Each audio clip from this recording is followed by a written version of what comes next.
이스라엘의 마지막 사사는 사무엘이고요. 사사기에 기록된 마지막 사사가 삼손입니다. 그런데 그 삼손, 거대한 힘을 가진 그 거대한 어떻게 보면 힘의 상징이죠. 그 삼손이 태어나기까지 그 주위에서 열심히 헌신하며 남모르게 눈물로 기도했을 그 부모의 이야기들을 좀 살펴보고 있습니다. 자, 오늘 본문 말씀까지를 좀 정리해드리면요. 마노아의 아내에게 하나님의 천사가 나타나십니다. 그리고 하나님의 천사가 나타나 마노아의 아내는요, 이름도 없고요, 무명이고요, 단지 불임으로 고생하고 평생을 아이 없이 그렇게 살았던 여인입니다. 마노아의 아내라고만 일컬어지고 있고요. 이 마노아의 아내에게 나타난 하나님의 천사가, 하나님의 천사 역시 이름이 밝혀지지 않죠. 이 하나님의 천사가 와서 마노아의 아내야, 너에게 아이가 생길 것이다. 그리고 그 아이는 하나님께서 직접 구별하신 나시린으로 구별될 것이니 너는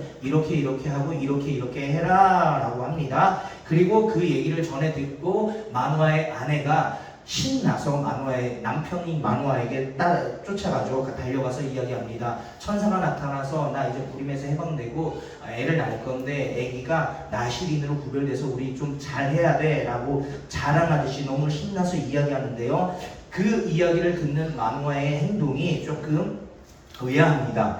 의심일지 시기일지 몰랐던 마노아의 반응이 조금 뜨뜻미지근하죠. 그러면서 그 이야기를 듣고 마노아도 스스로 기도합니다. 하나님, 그게 맞다면 하나님 천사 다시 한번 나타나셔서 우리가 그 아이에게 어떻게 행하고 무엇을 준비해야 될지를 좀 다시 한번 알려주십시오 라고 기도합니다. 그리고 그 기도를 하나님께서 들으시죠. 그런데 그 기도를 들으심에도 불구하고 그 마노아에게 나타나지 않고요, 마노아가 없는 밭에서 일하고 있는 마노아의 아내에게 여호와의 천사가 다시 등장합니다. 그러면서 제가 그런 말씀 드렸죠. 그 이유가 무엇일까? 하나님은 이때 당시에 여성, 그냥 그 가정의 그 계수에도 속하지 않던, 가정의 인원으로도 속하지 않던 그 여성들에게 나타나셔서 여성 차별을 하지 않으시고 여성을 통해서, 소외된 자를 통해서 일하시는 하나님이 드러난다라고 말씀을 드렸고요. 오늘은 그렇게 천사와의 만남이 성사되는 현장에서 보여지는 이들 부부의 모습을 통해서 삼손의 출생을 앞두고 하나님께서 어떻게 일하고 계시는지 함께 살펴보길 원합니다. 여호와의 천사와 마노아, 그리고 마노아의 아내가 함께 만나는 그 현장 속에 발견되어지는 하나님의 일하심, 그 하나님의 일하심은 어떤 모습일까요? 첫 번째입니다. 이때 나타나셔서 일하시는 그 하나님의 모습은요, 불평등을 깨뜨리신 하나님입니다. 불평등을 깨뜨리신 하나님이거든요. 10절 말씀입니다. 10절 말씀 같이 한번 읽어볼게요. 시작. 여인이 급히 달려가서 그의 남편에게 알려 이르되. 아멘. 여인이 급히 달려가서 그의 남편에게 알리죠. 이 사실을 알립니다. 드디어 마노아와 여호와의 천사의 만남이 성사될 순간입니다. 우리가 생각했을 때 천사와의 만남을 꿈꿨던 마노아였으니까 어떤 굉장한 역사의 현장이 있을 것 같은데요, 오늘 본문을 살펴보면 그렇지 않죠. 마노아는 여호와의 천사를 보고 뜬금없는 질문을 합니다. 11절이거든요. 11절 상반절. 마노아가 일어나 아내를 따라가서 그 사람에게 이르러 그에게 묻되 당신이 이 여인에게 말씀하신 그 사람이니까. 아멘. 자, 이미 아내의 말을 들었어요. 아내의 말, 천사가 나타났고요, 천사가 이렇게 해서 나시린으로 우리가 준비하면 돼요 라고 그런 말을 전에 들었음에도 불구하고요, 마노아가 오늘 뭐라고 합니까? 여호와의 천사에게 당신이 내 아내가 말한 그 사람이 맞습니까? 라고 도로 질문을 합니다. 이걸 보면 약간 그렇게 이야기했음에도 불구하고 아내를 무시하는 건가? 아내를 약간 업신 여기는 건가? 아니면 시기하는 건가? 라는 의심이 듭니다. 또 있습니다. 이 12절이요. 마노아가 이르되 이제 당신의 말씀대로 되기를 원하나이다. 이 아이를 어떻게 기르며 우리가 그에게 어떻게 행하리까? 아멘. 자, 이미 여호와의 천사는요, 아내에게 나시린으로 준비해라, 나시린의 규례를 지켜라 라고 방법까지 다 알려줬거든요. 어떻게 양육하라고 했어요? 나실인으로 하나님께서 쓰실 테니까 나시린의 규례대로 양육해라 하는 거예요. 민수기 6장에 나와있는 말씀이거든요. 이 나시린의 규례라면요, 유대인이라면 나시린의 규례를 이미 달달 외우다시피 알고 있었을 겁니다. 왜냐하면 하나님께서 모세를 통하여 모세를 통하여 계명을 내리죠. 율법을 준수해라라고 하는 그 오경 속에 있는 민수기 안에 나실인의 규례가 돼 있기 때문에 이스라엘 백성들은요, 나면서부터 모세 오경은 필독서 같이 늘 달달달 외우고 묵상하고 다니는 훈련이 되어 있던 사람들이거든요. 그렇기 때문에 이 마노아 역시 나실인의 규례를 모를 리 없을 겁니다. 그래서 아내가 나실인으로 우리가 구별되고 우리 하나님께서 쓰실 것이래, 그렇게 준비해라라고 했을 때, 아 그래? 그러면 하나님께서 우리 아이를 구별되게 쓰시고 정말 특별하게 쓰시겠구나, 그렇게 준비하면 되겠다라고 하면 좋았을 걸 오늘 재차 묻는 거예요. 그렇다면 이 아이를 어떻게 기르며 우리가 그에게 어떻게 행하면 됩니까? 라고 도로 묻죠. 자, 당신이 내 아내가 말한 그 사람이 맞습니까? 라는 질문. 그리고 그렇다면 오케이 알겠습니다. 그러면 이 아이를 우리가 어떻게 기르며 그에게 어떻게 행하면 됩니까? 이미 나신인의 규례를 지키라고 말씀을 했음에도 불구하고 다시 묻는 거예요. 그럼 어떻게 기르며 우리가 어떻게 행하면 됩니까? 답은 뭐예요? 나신인의 규례대로 기르면 돼요. 즉 천사가 말하기 이전에 여호와의 말씀에 정해져 있는 나실인의 규례대로 너희가 지켜 행하면 돼 라는 건데, 다시 질문하는 거예요. 어떻게 기르며 우리가 어떻게 행하면 됩니까? 좀 굉장히 좀 우스꽝스러운 부분이기도 합니다. 그거에 대한 천사의 대답은 간단합니다. 자, 오늘 본문 사사기 13장 13절 14절 같이 한번 볼게요. 13절 14절 시작. 여호와의 사자가 마노아에게 이르되 내가 여인에게 말한 것들을 그가 다 삼가서 포도나무의 소산을 먹지 말며 포도주와 독주를 마시지 말며 어떤 부정한 것도 먹지 말고 내가 그에게 명령한 것은 다 지킬 것이니라 하니라. 아멘. 자, 여기 조금 길어서 표준세번역으로 다시 읽어드릴게요. 그렇다면 내가 이 아이를 어떻게 기르고 어떻게 행하면 됩니까? 라는 질문에 천사의 대답은 이렇습니다. 13절 주의 천사가 마노아에게 일러주었다. 주의 천사가 마노아의 아내에게 일러준 모든 것을 그 아이가 지켜야 하고, 14절 마노아의 아내는 포도나무에서 나는 것은 어떤 것도 먹어서는 안 되고 포도주와 독한 술을 마시지 않아야 하며 부정한 것은 어떤 것도 먹어서는 안 되고 주의 천사가 마노아의 아내에게 명령한 모든 것을 마노아의 아내가 지켜야 한다고 말해주었다. 아멘. 자, 여기서 나시리는 술 마시기를 여기에 집중하지 마시고요. 저는 여기에요. 자, 그렇다면 우리가 이 아이를 어떻게 기르면 어떻게 행해야 됩니까? 행하면 됩니까? 라는 말에 천사의 대답은 간단해요. 마노아에게 알려준 그대로 행해라요. 간단하게 말하면 뭐예요? 네 아내에게 다 말해놨으니까 아내가 시키는 대로 너는 하면 된다. 아내가 말하는 대로 너는 따르면 돼. 자, 지금 마노아에게 따로 새로운 정보를 주는 것은 없습니다. 이미 이전에 마노아의 아내와의 만남에서 천사가 다 일러준 그대로고요. 단지 하나 강조하는 거는 포도나무의 소산을 먹지 말라. 이거 하나 더 추가됐습니다. 새로운 정보는 없습니다. 새로운 정보가 있다면 산모는 술뿐만이 아니라 포도나무에서 나는 어떤 것도 먹으면 안 된다는 조항 정도, 그것만 추가되어 있습니다. 즉 아내가 하라는 대로 따라가면 된다는 거예요. 자, 제가 앞서서 말씀드렸죠. 이 아내는요 이름이 안 나와요. 마노아의 아내라고만 나와요. 그러니까 이름도 나와 있지 않는 무명의 여인, 네 아내가 얘기한 다 해놨으니까, 내가 그 여인에게 다 얘기해놨으니까 그 여인이 하자는 대로 너는 따라가면 된다는 거예요.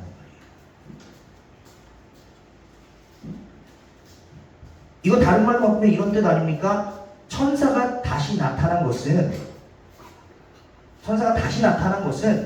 마노아가 그럼 천사여 다시 나타나 주십시오 라는 것에 대한 응답이라기보다는 오히려 자꾸 이 마노아가 아내가 만났다는 것을 의심하고 못 믿는 것 같다 보니까 그 아내의 권위를 세워주고자, 아니 더 정확하게 말하자면요, 아내에게 말씀하신 여호와의 메시지의 권위를 세워주고자 다시 나타나신 겁니다.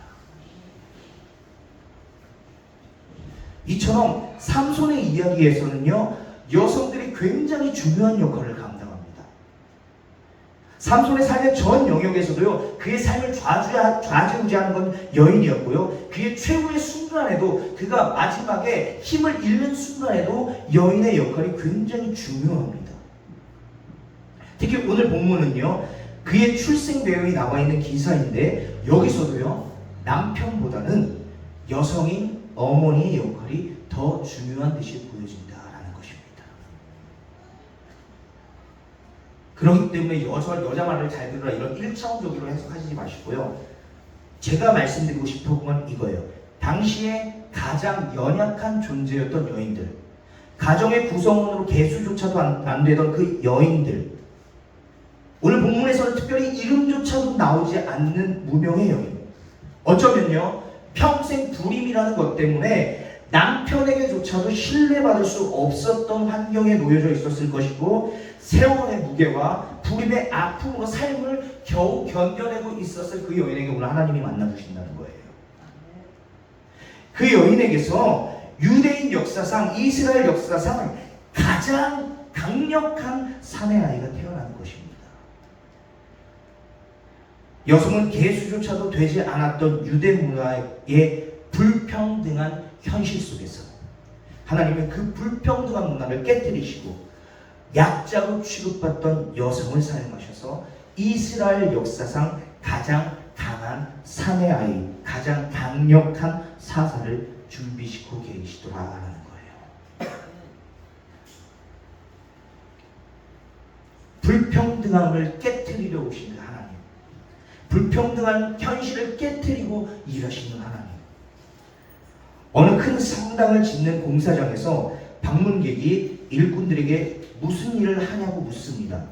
한 일꾼은 그 큰 성당을 짓는 공사장에서 방문객이 방문을 했나봐요. 그 일꾼들에게 무슨 일 하세요? 뭐 지으세요? 물었을 때 한 일꾼은 벽돌을 쌓고 있습니다 라고 대답합니다. 그리고 또 다른 사람은 이 성당을 짓고 있습니다 라고 말합니다. 그런데 지하 깊은 곳에서 일하시는 어둡고 습한 곳에서 벽돌을 나르던 한 일꾼은 이렇게 자신이 하고 있는 일을 고백합니다. 하나님의 집을 짓는 일에 동참하고 있습니다. 사랑하는 행복누리 여러분, 우리 하나님은 이런 분이십니다. 사람들의 눈에 띄지 않는 그 지하실 같은 낮은 곳에서 조용히, 그러나 가장 중요한 일들을 준비시키고 계시는 분이십니다. 겉으로 드러나는 화려함은 없어 보인다 할지라도, 겉으로 드러나는 어떠한 대단함은 없어 보인다 할지라도 가장 낮은 곳에서 충성하는 사람들, 이름 없이 빚도 없이, 그리고 때로는 만화의 아내처럼 불평등과 불공정, 차별이 가득한 곳에서 차별당하고 있는 무명의 사람을 통해서 우리 하나님은 일하시더라라는 것이죠. 오늘도 여전히 그 자리에서 묵묵히 그리고 조용히 자신의 삶을 우직하게 감당해내고 있는 그런 사람들을 통해서 하나님의 일하심이 시작되더라라는 것입니다. 저는 여기 모여있는 우리 모두가 때로는 불평등해 보이고 불공정해 보이는 현실이라 할지라도 여전히 우리를 바라보고 주목하고 계시며 여전히 일하고 계시는 하나님의 손길을 발견할 수 있는 영안이 되어지길 소망합니다. 그리고 그 하나님의 일하심이 해석되어지고 목격되어지는 귀한 믿음의 동역자들이 되시길 주님의 이름으로 축복합니다. 오늘 삼손의 출생을 통해서 드러나는 하나님의 일하심은 불평등한 현실을 깨뜨리고 오신 하나님이십니다. 그리고 두 번째, 어떤 하나님의 일하심이 목격되냐면요, 일상을 주관하고 계신 하나님의 일하심이 목격됩니다. 자, 아내를 신뢰하지 못한다거나 또 때로는 의심하기도 했던 마누아였어요. 우리가 지난주까지 살펴봤던 그 마누아의 그 시각은요, 별로 좋지 않았어요. 긍정적이지 못했습니다. 비판적이고 비관적이었던 것이 사실입니다. 그러나 오늘 이 말씀을 통해서 우리가 지나치지 말아야 할 부분이 있거든요. 그것은 바로 마누아를 향한 시선이 다를 수도 있더라는 거예요. 지금까지 우리는 비교적 그를 비판적인 시각으로 바라본 것이 사실입니다. 그러나 아셔야 할 것은요, 학자들마다 오늘 본문에서 보여지는 마누아를 향한 해석들이 조금씩 달라지더라는 거예요. 지금까지는 비판적이고 마치 마누아가 믿음 없는 사람처럼 보여졌던 시각에서 바라봤다면요, 지금부터는 약간 좀 다른 시각에서 살펴보길 원합니다. 결론부터 말씀드리면요, 마누아도 지금 아이를 기다리고 있는 아빠의 마음이더라라는 거예요. 그것을 염두에 두고 지금부터는 조금 다른 시각으로 그를 좀 살펴봅시다. 12절이요. 12절 같이 한번 읽어봅시다. 시작. 마누아가 이르되 이제 당신의 말씀대로 되기를 원하나이다. 이 아이를 어떻게 기르며 우리가 그에게 어떻게 행하리이까. 아멘. 전에는요, 지난주까지는요, 좀 전까지는요, 이 아내의 말을 약간은 무시하는 듯하고 의심하는 듯한 시각으로 마누아를 봤었죠. 그런데 지금부터는 정말 순수하게 그를 좀 바라보자고요. 자, 지금 마누아는요, 아비로서 순수하게 질문합니다. 그렇다면 이 아이가 나시린이라고 하는데 우리가 어떻게 기르고 그 아이에게 어떻게 행하여야 나시린으로 제대로 기를 수 있을까요? 라는 질문으로 바라본다면요, 이런 식으로 본다면 지금 마누아의 질문은 어쩌면 믿음 없는 사람의 의심 같은 것이 아닌 아비됨으로서의 당연한 질문이라는 것이죠. 물론 아내를 통해서 그 이야기를 전해 듣긴 했어요. 아이가 태어날 것이라는, 그리고 그 아이가 나시린일 거라는 그것을 듣긴 했어요. 그러나 정말로 단순하게 한 번 더 확인해보고 싶고 더 자세하게 알고 싶어하는 질문일 수도 있더라라는 거예요. 그 근거가요, 오늘 본문 말씀을 살펴보면요, 천사를 다시 만난 아내의 모습과 그녀를 뒤따라가는 마누아의 모습이 묘하게 대비되고 있음을 볼 수 있거든요. 한번 봅시다. 10절이요. 10절 시작. 여인이 급히 달려가서 그의 남편에게 알려 이르되 그만. 자, 여인이 급히 달려가요. 아내가 지금 급히 달려갑니다. 반면에 그 소식을 전해드리는 마누아의 모습 어떻습니까? 11절이요. 마누아가 일어나 아내를 따라가서 그 사람에게 이르러 그만. 자, 마누아의 이동을 묘사하는 동사가 여기서 두 가지로 나옵니다. 하나는 일어나다, 또 다른 하나는 따라가다입니다. 자, 원어적인 표현으로 보자면요, 아내는 지금 급히 달려오는데 반해서 마누아는 조금 더 천천히 움직이고 있음을 묘사합니다. 성경 기자는 이 두 동사를 통해서 마누아의 느릿한 움직임과 아내의 급한 움직임을 묘하게 대조시키고 있습니다. 즉 이것은 마누아의 믿음 없는 모습이라기보다는 그의 신중한 모습으로 해석될 수도 있는 부분이다라는 것이죠. 그뿐만이 아닙니다. 11절 하반절 당신이 이 여인에게서부터 다시 한번 읽어봅시다. 시작. 당신이 이 여인에게 말씀하신 그 사람이니까 하니 이르되 내가 그로다 하니라. 아멘. 아내에게 들었음에도 불구하고 재차 확인하고자 하는 마누아의 모습, 이것도 역시 믿음 없는 모습보다는요 오히려 신중한 성격. 그렇게 들었는데 맞습니까? 당신이 정말 그 사람이 맞습니까? 라고 확인하는 신중한 마누아의 모습으로 볼 수 있는 부분이고요. 또 있습니다. 아까도 나눴던 부분인데요. 12절 같이 한번 읽어봅시다. 시작. 마누아가 이르되 이제 당신의 말씀대로 되기를 원하나이다. 이 아이를 어떻게 기르며 우리가 그에게 어떻게 행하리이까. 이 말을 쉽게 풀면 이런 뜻입니다. 여호와의 사자여, 당신의 말이 성취될 것임을 믿습니다. 자, 그렇다면 그 아이에게는 우리가 어떤 규칙을 적용해야 하며 우리는 그에게 어떻게 행하여야 합니까? 여기서 보여지는 마음은 뭐예요? 잘 기르고 싶다는 거죠. 하나님께서 구분해 주신 그 나시린의 그 아들을 잘 길러서 하나님 원하시는 방법대로 양육하고 싶다라는 거룩한 욕심이 보여진다라는 겁니다. 자, 여기서 중요한 것은요, 마누아의 부인은요, 자신이 평생 불임으로 살다가 이제 아이를 갖게 됐어요. 그리고 그 아이가 하나님께서 귀히 쓰실 것이라는 나시린이라는 사실, 그리고 장차 태어날 이 아이는 하나님께 구별받은 나시린이라는 것에만 초점이 맞춰 있어요. 자, 이 여인은 지금 평생 불임이었던 나에게 하나님께서 은혜를 주셔가지고 내가 아이를 낳는데 그 아이가 사내 아이고, 그리고 그 사내 아이는 하나님께서 이 시대를 위하여 이 민족 백성을 위하여 귀히 쓰실 나시린으로 사용하는데 평생 불임으로 왔던 그 여인에게 하나님께서 그런 은혜를 주셨으니 이 여인이 얼마나 신나고 행복하겠어요. 그렇죠? 부담도 될 것이지만 행복했을 거예요. 여호와의 천사가 직접 너에게 나타나서 너가 그 아이가 이스라엘을 구원할, 민족을 구원할 사서로 키워질 것이고 나시린으로 키워질 것이다 라는, 이것이 너무나도 행복해서 이 사실에 갇혀져 있는 거예요 지금. 자, 그런데 마누아는 지금 어때요? 이 다음이요. 오늘 마누아의 관심은 어디 있습니까? 이 여인이 아내를 대 것도 너무나도 중요하고 이 아이가 태어날 것이 너무나도 중요하지만 만화의 초점은요, 지금 이 아이가 태어난 이후, 즉 아이를 어떻게 양육해야 하고 어떻게 길러야 하는지, 즉 아이가 태어나기까지의 과정도 너무나도 중요하지만 더 중요한 것은 태어나고 나서의 과정. 내가 양육했을 때 하나님의 쓰시기까지, 그때까지 하나님의 믿음 안에서 훈련시키고 양육시키는 그 과정에 초점이 맞춰져 있더라라는 겁니다. 오늘 만화의 아내는요, 지금 자신이 처해진 상황, 즉 아이를 잉태하게 될 것이고 그 아이는 나실인이다라는 것에 너무 행복해져서요, 이 다음 스텝에는 아직 관심이 없다라는 겁니다. 그러나 만화는 이 다음 스텝에 관심을 둡니다.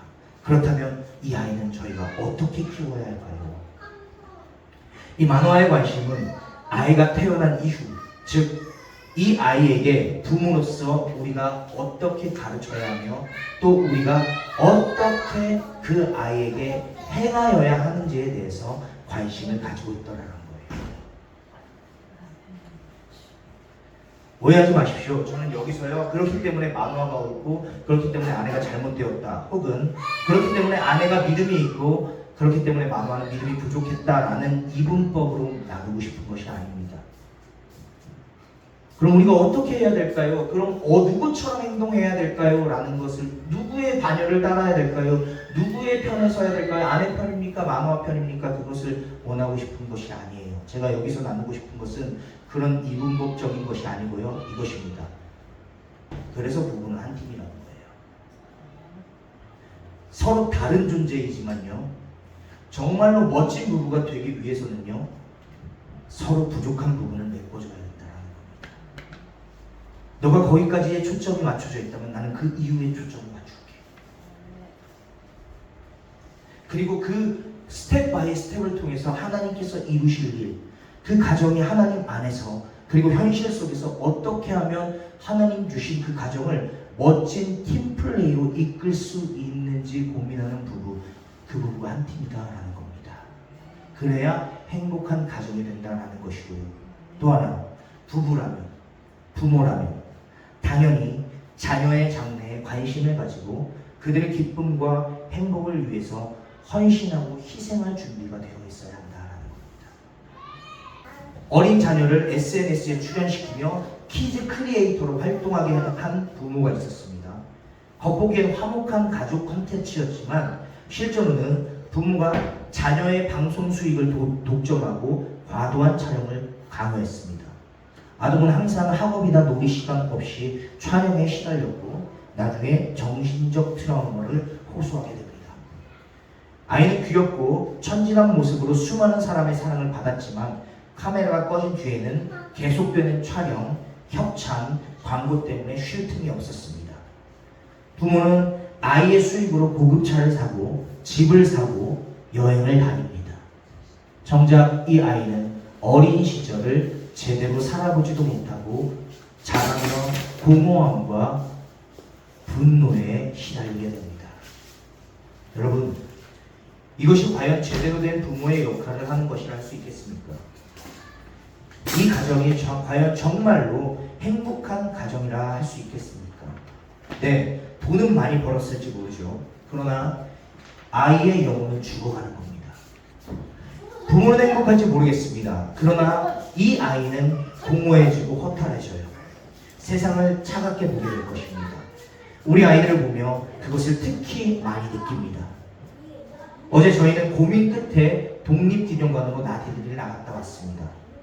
나름 행복하고 재미있는 시간을 보내고 왔었는데 저희 큰아들이 그럽니다. 엄마, 아빠, 다음에는 그런 넓은 곳 가지 말고 미끄럼틀 있고 그네 타고 킥보드 타던 놀이터로 가자. 거기가 훨씬 재밌어. 여러분, 일상에서 느끼는 행복이란 그런 겁니다. 사랑하는 믿음의 동역자 여러분, 오늘 우리가 살고 있는 일상의 삶, 그 안에 얼마나 감사할 것이 많은지를 알게 되는 축복이 있기를 소망합니다. 예배할 공간이 있다는 것, 함께 예배할 이들이 있다는 것, 시끄럽지만 아이들과 함께 같은 시간 같은 공간에 있다는 것, 어제 아이들과 어떻게 놀아줘야 얘네들이 더 좋아했을까 부부로서 고민했던 것, 키즈 카페로 갈까, 공원으로 갈까, 어디로 갈까, 이런 것들이 모두가 다 행복한 고민들입니다. 5월은 가정의 달입니다. 그렇기에 가족과 함께 할 수 있는 일상이 있음에 감사한 행복누리 예배자들, 귀한 믿음의 동역자들이 되시기를 주님의 마음으로 간절히 축복을 드립니다.